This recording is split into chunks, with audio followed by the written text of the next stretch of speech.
Making headlines this hour, Minister of Foreign Affairs Dr. Muhammad Asim meets with his Malaysian counterpart Hanifa Aman. Minister of Fisheries and Agriculture Dr. Muhammad Shaini says that Indian investments play a pivotal role in the phenomenal economic growth of the Maldives over the last 3 decades. And the outgoing United States Ambassador to India, Richard Verma, says that it was not possible for any country to fight terrorism alone.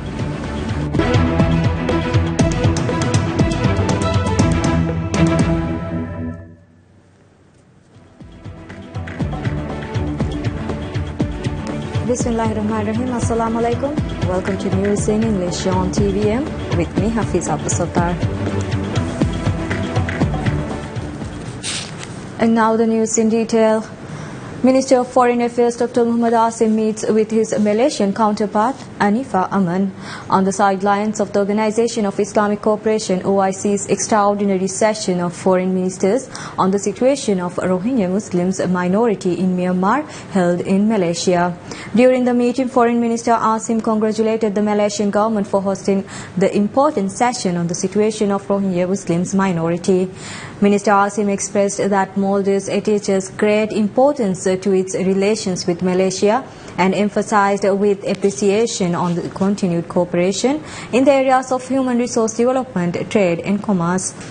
Minister Asim also briefed Foreign Minister Hanifa about the prospective projects for investments in the Maldives.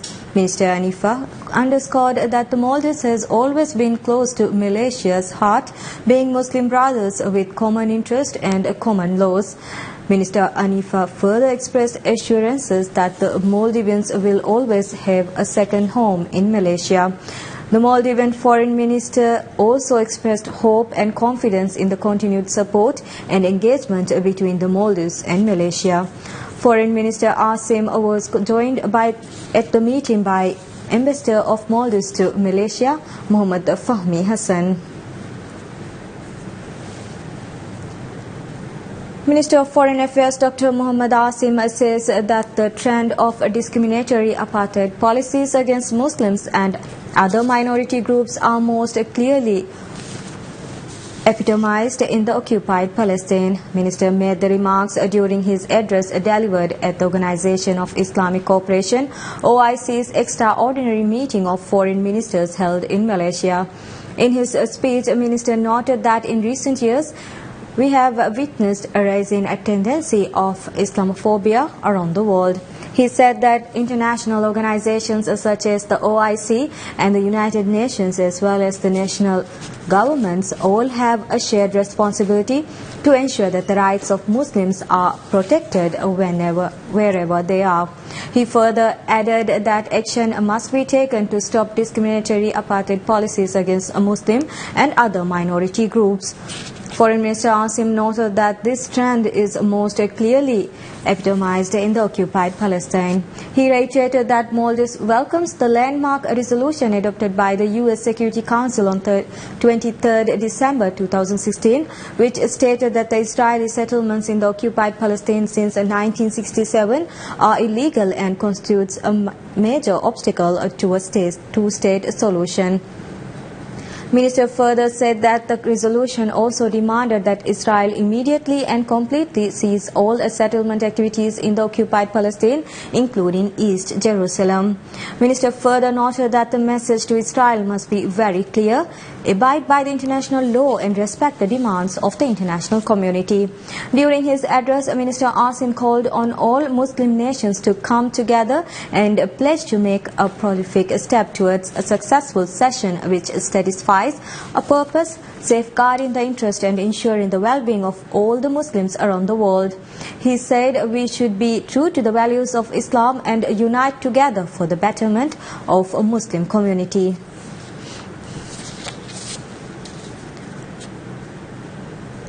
Minister of Fisheries and Agriculture Dr. Muhammad Shaini says that Indian investments played a pivotal role in the phenomenal economic growth of the Maldives over the last 3 decades.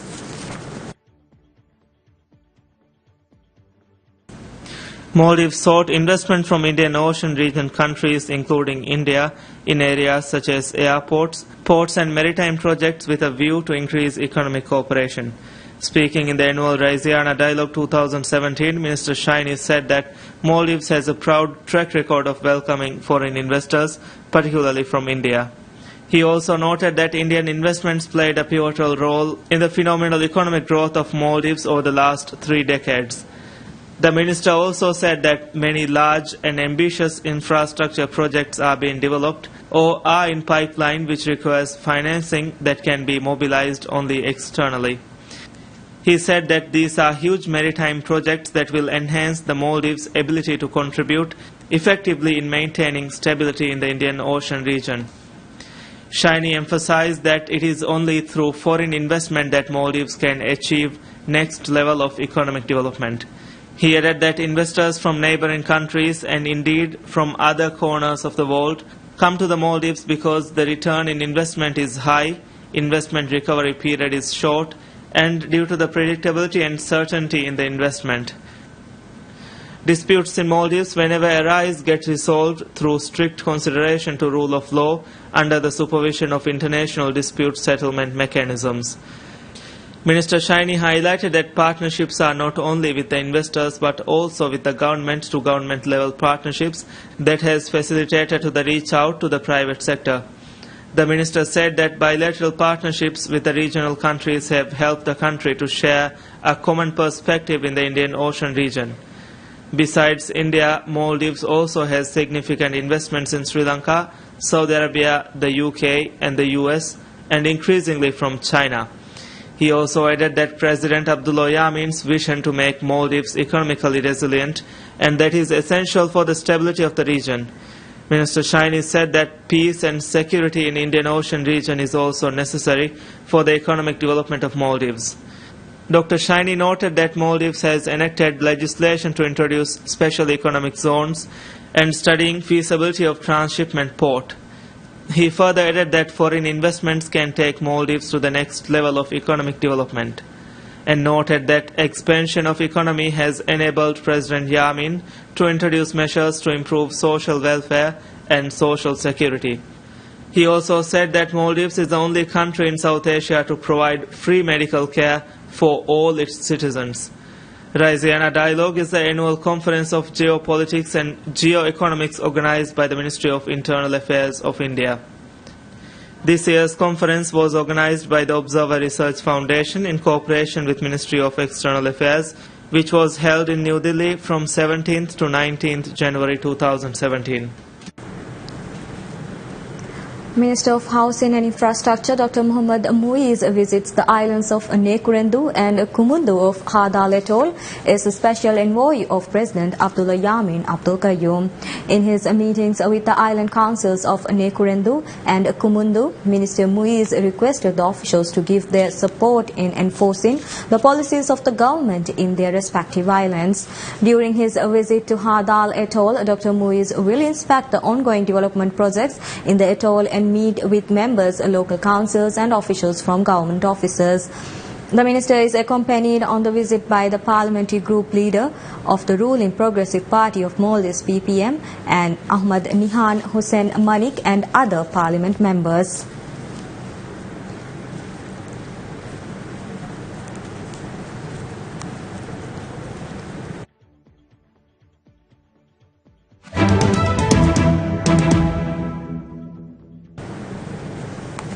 In business, we have Ministry of Tourism says that tourist arrivals to Maldives increased by 4.2% in 2016 compared to 2015. Statistics released by the ministry shows that 1.28 million tourists visited Maldives in 2016, while there were only 1.23 million tourist arrivals in 2015. The statistics released by the Tourism Ministry for the year 2016 also shows that the country received the most tourists from China, Germany, England and India. Most significant rise in tourist arrivals for 2016 to the Maldives was noted from India with 66,000 tourist arrivals.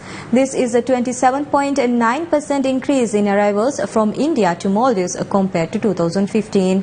As in 2015, China accounted for the highest number of visitors to the country during 2016. 324,000 tourists visited Maldives from China in 2016, million, which is a 9.8% decrease compared to 2015.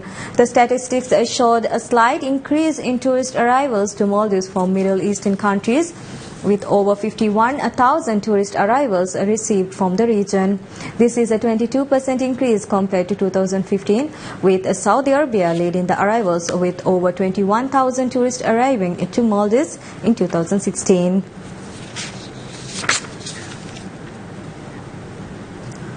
Maldives travel agents and tour operators Matato and 9 other tourism sector companies are participating in Matka Nordic Travel Fair in Helsinki, Finland. The Matka Nordic Travel Fair is one of the largest travel events held in Europe. Matka 2017 is being held from 19th to 22nd of January at Helsinki Exhibition and Convention Center. According to Matato, resorts, guest houses and travel agents are representing Maldives in the fair. Matka is the biggest travel industry event in Northern Europe and the Baltic region. It attracts both Finnish and international travel trade professionals like travel agents and tour operators, as well as the general public interested in traveling. Visitors of Matka can get information on new destinations and travel services, make reservations for a journey, update their know-how and meet with business associates and make deals on contracts. Matato said the fair will help to further promote Maldives as a destination in Northern Europe. Matato further added that they plan to participate in 10 travel fairs to be held across the globe during this year as part of their tourism promotion activities.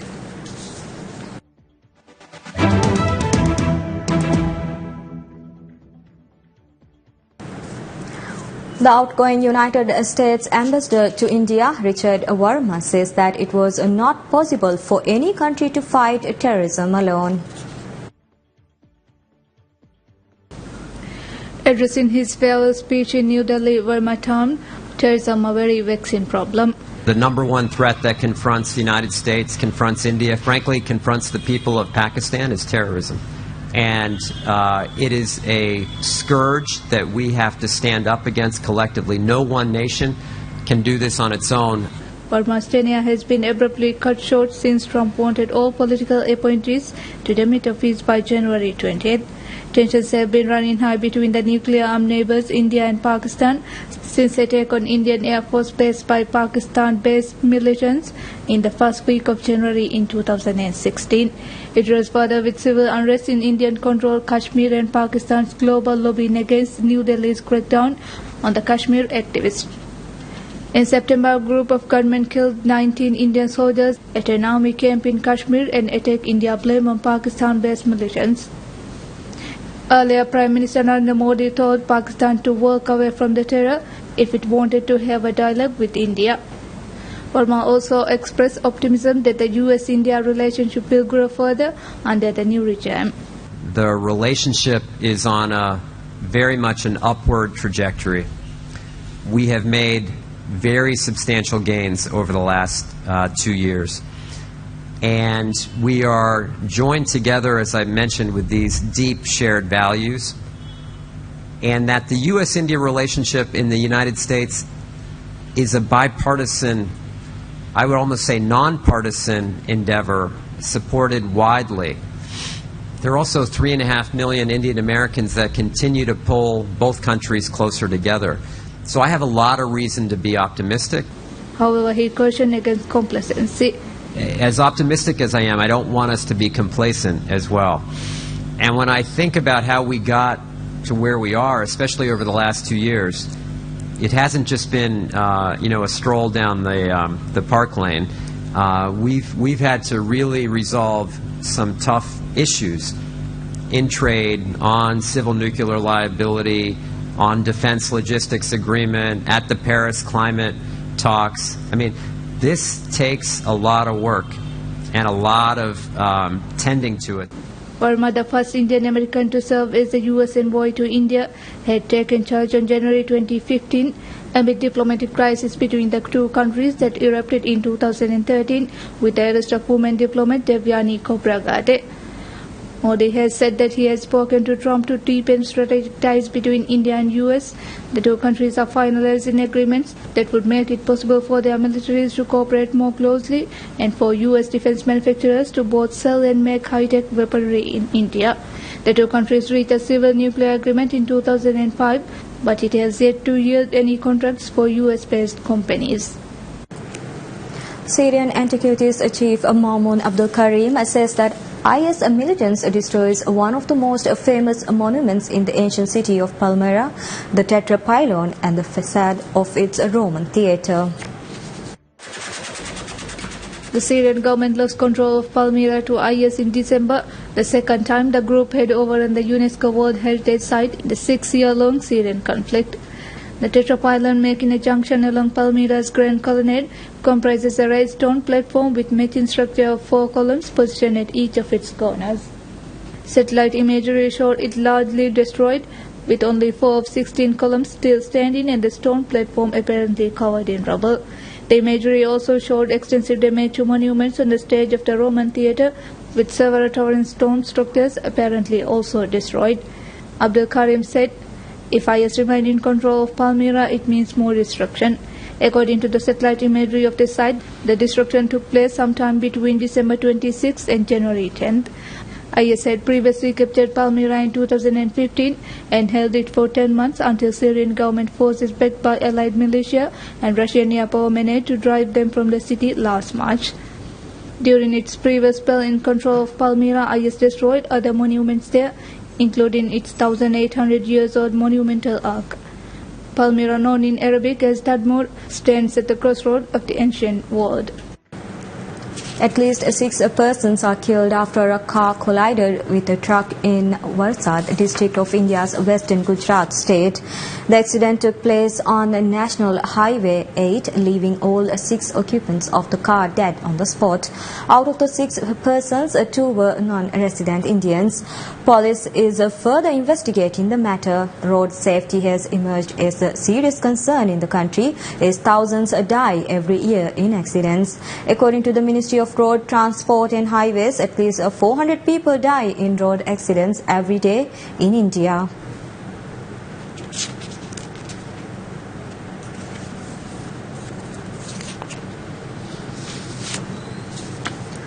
The Turkish military says that its warplanes carried out airstrikes against 14 IS targets in Albab, Pasargah, Qabbasin and Suflania towns in northern Syria. According to the statement, 13 buildings, among them a weapons storage and 1 armored vehicle, were destroyed in Thursday's airstrikes. It said 23 IS militants were killed in ground operation. Turkey's military operation, dubbed Euphrates Shield, was launched more than 4 months ago to drive IS from the border and prevent a Kurdish militia taking territory in their wake. In recent weeks, the forces have been besieging the town of Albab.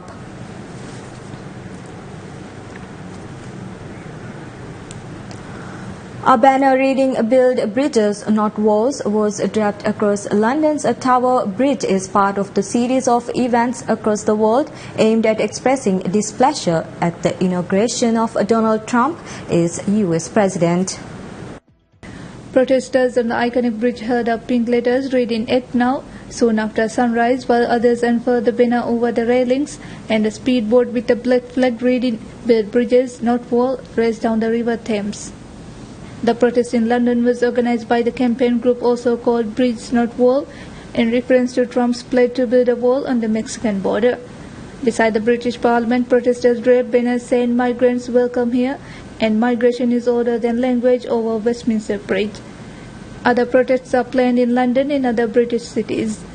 Trump, who will be sworn in at a ceremony in Washington today, faces protests in Washington during his inauguration and in cities from Toronto to Sydney, Addis Ababa and Dublin over his politics, which critics say are divisive and dangerous. Trump opponents have been angered by his comments during the campaign about women, illegal immigrants and Muslims, and his pledge to scrap the Obamacare health reform and build a wall on the Mexican border. The Republican supporters admire his experience in business, including as a real estate developer and reality television star, and view him as an outsider who will take a fresh approach to politics. Trump has repeatedly pledged to make America great again and said on Twitter that he would fight very hard to make his presidency a great journey for the American people. West African troops prepares for a military intervention to remove the incumbent Gambian President Yahya Jammeh by force if he refuses to step down. The streets were empty and shops were closed in Gambian capital Banjul. There were several military checkpoints in town and police patrolled the street as shops, market stalls and banks remained closed. Senegal has deployed hundreds of soldiers to its shared border with Gambia. Nigeria has pre-positioned warplanes and helicopters in Dakar and sent a navy ship to the region. Head of ECOWAS forces, Colonel, said if no political solution is found, the forces would move directly into taking action at midnight. Jammeh, who lost the presidential elections to opposition leader Adama Barrow, said he would not step down, citing irregularities in the vote.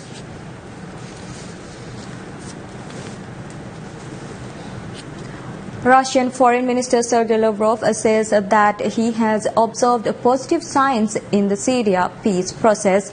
Lavrov also said Moscow sees a meeting in the Kazakh capital next week as an important step towards establishing a framework for talks taking place in Geneva. The foreign minister said that Russia is ready to do its part to move to a constructive dialogue with the United States. He also said Moscow paid attention to U.S. President-elect statements about the U.S. being ready to jointly fight IS. Donald Trump will be sworn in today as the 45th President of the United States.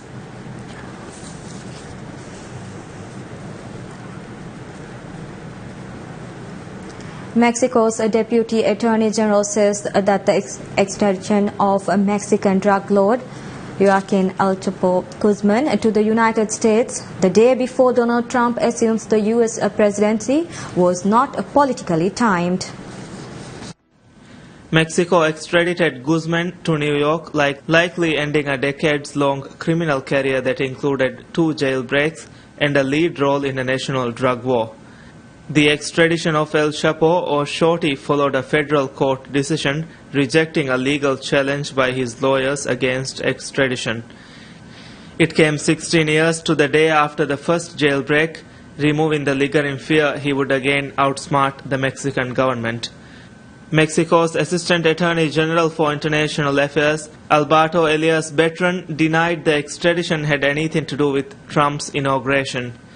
In a brief news conference in Mexico City, Beltran said that Mexican authorities had to make an immediate handover of the person sought after by the government of the United States, and that not doing it would have been non-compliance to international norms and specifically the treaties shared between Mexico and the United States.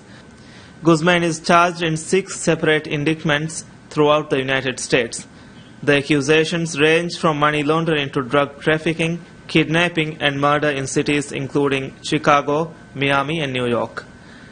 Beltran also said Guzman would still face charges in Mexico once any potential time is served in the United States. The U.S. Attorney General's office released video of security officers escorting Guzman from a prison in Mexico to a military helicopter which then took him to a nearby airport. 59-year-old Guzman arrived in a small jet at Long Island MacArthur Airport after nightfall and left in a column of vehicles.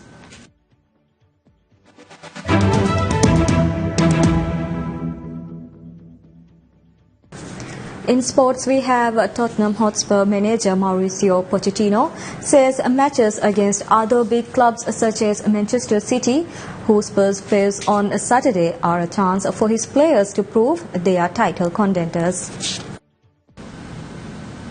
Spurs are currently second in the Premier League, 7 points off leaders Chelsea, having won their last 6 games, and face a City side struggling in 5th place.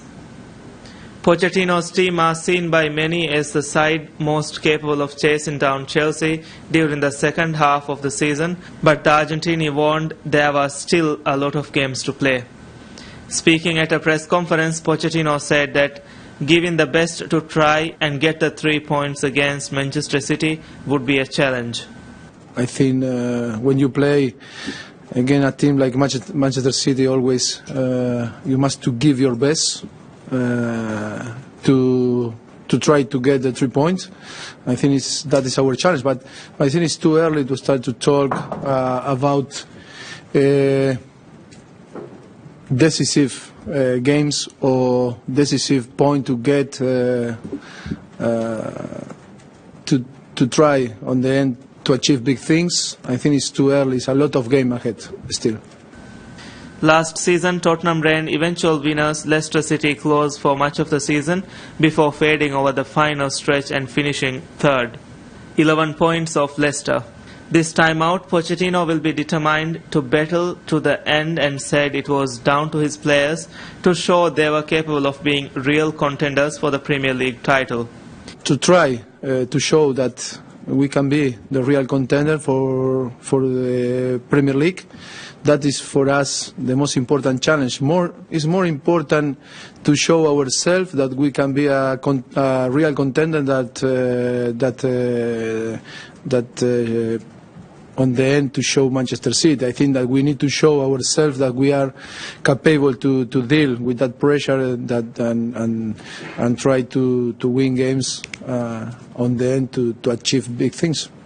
Pochettino added that he will resist the temptation to sign a replacement for Jan Vertonghen in the January transfer window, as the centre-back ankle injury is not as bad as feared.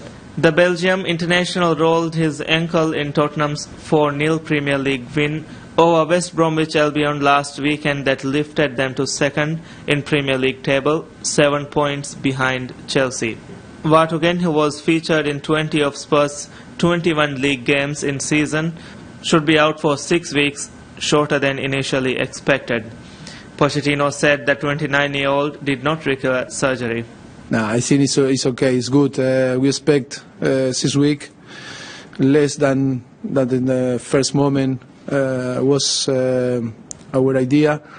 I don't want to put, or to settle the limit of the time. But I think it's very positive, and you know, when your mind is okay, it's good, it's positive, always you can recover early from your injury. Tottenham travel to Etihad Stadium to take on City, with Pep Guardiola's men likely to be desperate to make amends for dropping into 5th place following a 4-0 drubbing at Everton last weekend. Former Beatle Paul McCartney sues Sony Corp's music publishing arm in a federal court in New York, seeking to reclaim copyrights to 267 Beatles songs that pop star Michael Jackson acquired 2 decades before his death. Jackson family outbid McCartney for publishing rights to the songs in 1985, paying $47.5 to obtain the collection as part of much larger trove of some 4,000 pop music tunes from Australian businessman Robert Holmes at court. The Beatles song and the rest of the ATV collection were then rolled into a joint venture Jackson formed in 1985 with his Sony-based label, creating Sony ATV Music Publishing, which grew into the world's biggest song publisher. His estate sold off its stake in Sony ATV, including the Beatles collection, to Sony Corporation for $750,000 in 2016, 7 years after Jackson's fatal 2009 drug overdose from powerful anesthetic propofol. According to his lawsuit, McCartney put Sony ATV Music Publishing on notice as early as October 2008 that he wished to reclaim rights to the dozens of songs he co-wrote with the late fellow ex-Beatle John Lennon from September 1962 to June 1971. Those songs from the bulk of Beatles' catalogue. The suit claims Sony ATV has so far failed to acknowledge the composer's rights to terminate copyright transfers of that music, including such hits as All You Need Is Love and I Want to Hold Your Hand under the US Copyright Act. Sony ATV Music Publishing called the lawsuit unnecessary and premature in an emailed statement. The lawsuit said Sony ATV attempted to stall talks with McCartney until the conclusion of a separate lawsuit involving similar claims by British pop band Duran Duran in English court. Duran Duran lost the legal battle to a Sony ATV subsidiary in December. The suit is seeking a declaration from the court that McCartney can reclaim his copyright interests in the song as well as attorney's fees. That's all we have for this hour. Thank you for watching. Wish you all a very pleasant night ahead.